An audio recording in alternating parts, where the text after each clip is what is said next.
غریبی غربت شام و یمن نیست، غریبی دوری از شهر و وطن نیست، غریبی کنج لحد و زیر خاک است که آنجا جز من و اعمال من نیست، که آنجا جز من و اعمال من نیست، که آنجا جز من و اعمال من نیست. ز ثروت سرکش و مغرور و مستیم، دل خود را به دنیا سخت بستیم، به ظاهر اسم ما باشد مسلمان، ولی پول و درم را می پرستیم، ولی پول و درم را می پرستیم.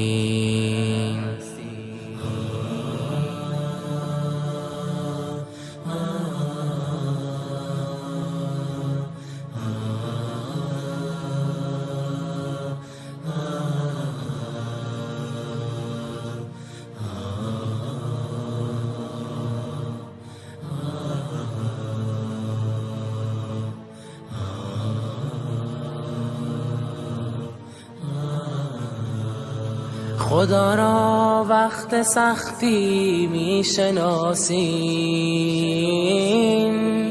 به هنگامی که در ترس و هراسیم،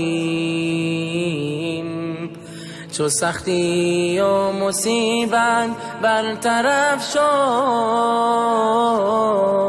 خدا را غافلیم و ناسپاسیم، خدا را غافلیم و ناسپاسیم. اجل نزدیک گشت و راهمان دور، اجل را نیست مانع ثروت و زور، تو خود را از درون پاکیزه گردان، که خواهد رفت زودی بوی کافور، که خواهد رفت زودی بوی کافور.